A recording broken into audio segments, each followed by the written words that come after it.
John and Rose, their love was the stuff of fairy tales, a chance meeting at a bookstore, a shared love for old movies and rainy Sundays. They were inseparable. A writer with a poet's heart.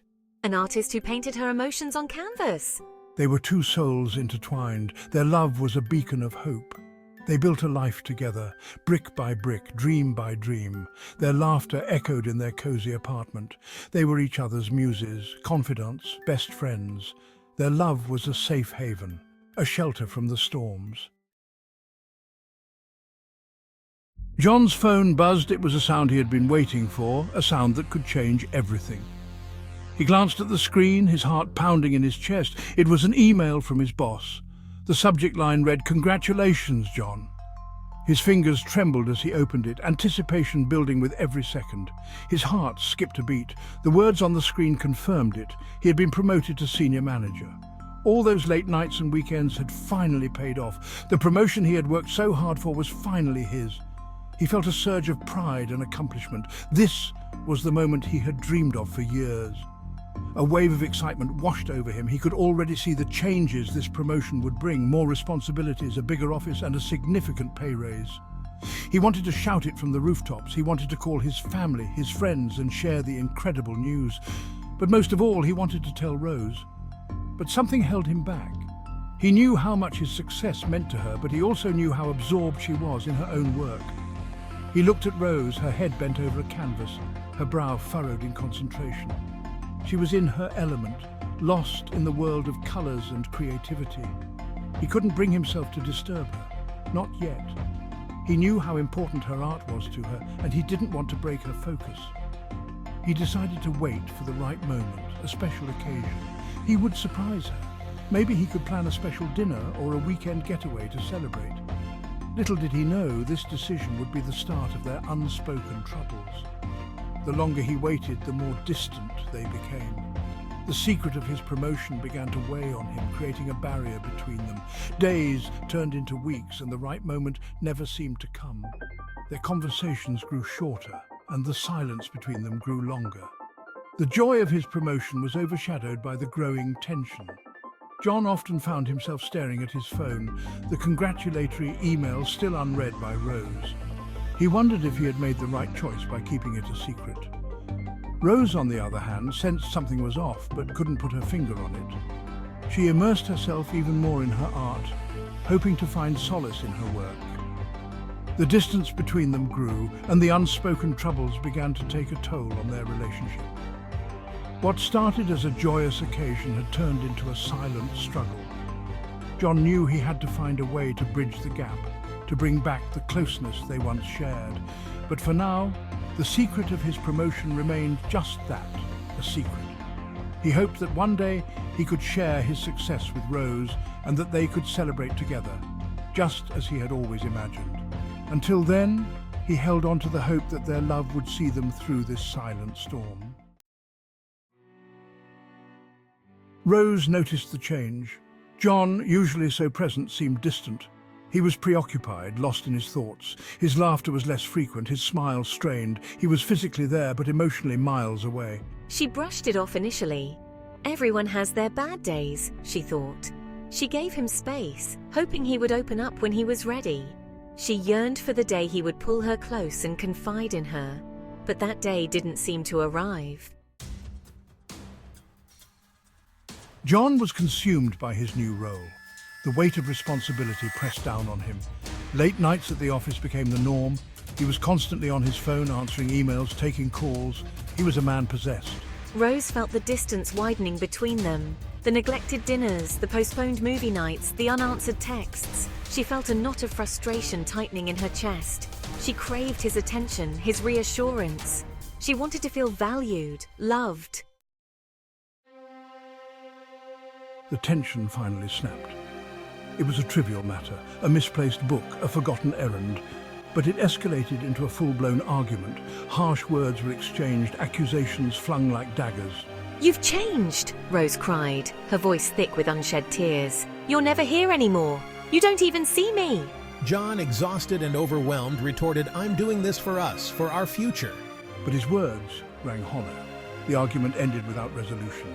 They went to bed angry, a chasm of silence, stretching between them. The silence stretched on, seemingly endless.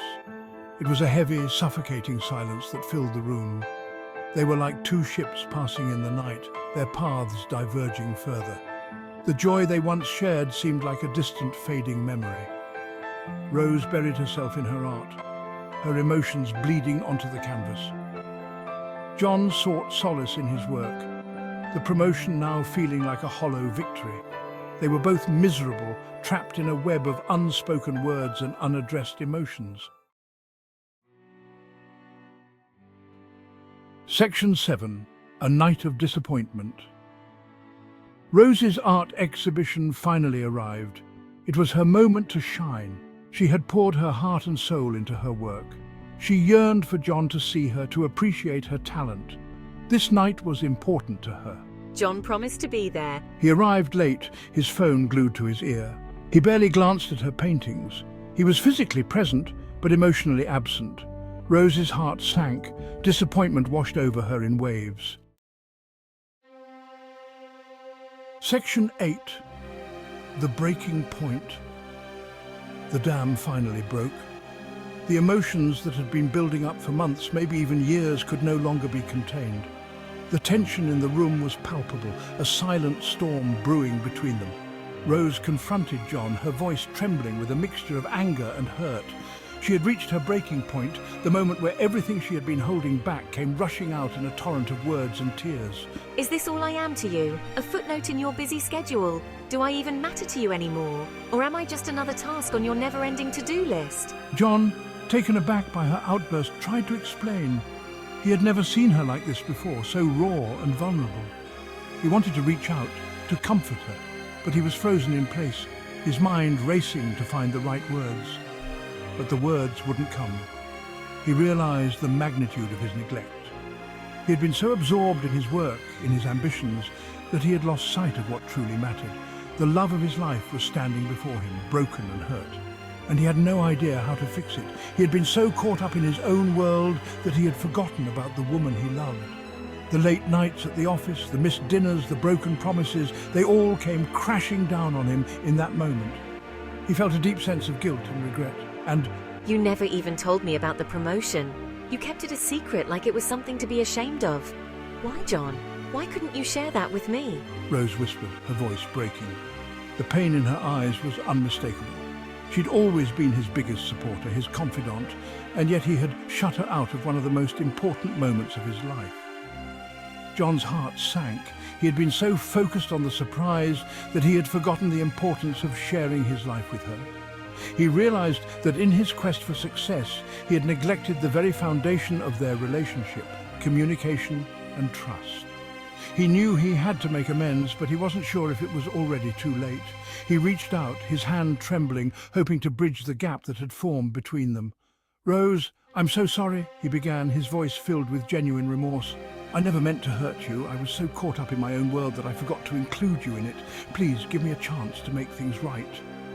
Rose looked at him, her eyes filled with a mixture of anger, hurt, and a glimmer of hope. She wanted to believe him, to trust that things could change, but the wounds were still fresh. "John, I need time," she said softly. "I need to see that you're willing to put in the effort, to show me that I still matter to you." John nodded, understanding the gravity of her words. He knew that actions spoke louder than words, and he was determined to prove to her that he could change. He vowed to himself that he would do whatever it took to rebuild their relationship, to earn back her trust and love. As they stood there, both lost in their own thoughts, a sense of uncertainty hung in the air. The road ahead would be challenging, filled with obstacles and difficult conversations, but John was ready to face it head-on. He knew that the breaking point was not the end, but rather a chance for a new beginning. Section 9. A New Beginning. That night they talked. Really talked. For the first time in weeks, they truly saw each other. I was afraid of burdening you. I just wanted to provide for you. Rose shared her feelings of neglect, her longing for his attention. It wasn't easy. There were tears, accusations, and painful truths. But through it all, They held on to each other. They were determined to find their way back to the love they had almost lost. Section 10. The power of words. Words have the power to build bridges or create chasms. They can heal wounds or inflict pain. In this chapter, we explore the profound impact that words can have on relationships. John and Rose learned a valuable lesson. They discovered that the words they chose to speak to each other could either strengthen their bond or drive them apart. It was a realization that changed the way they communicated forever. Love isn't just about grand gestures and shared dreams. It's about the little things, the everyday moments that often go unnoticed.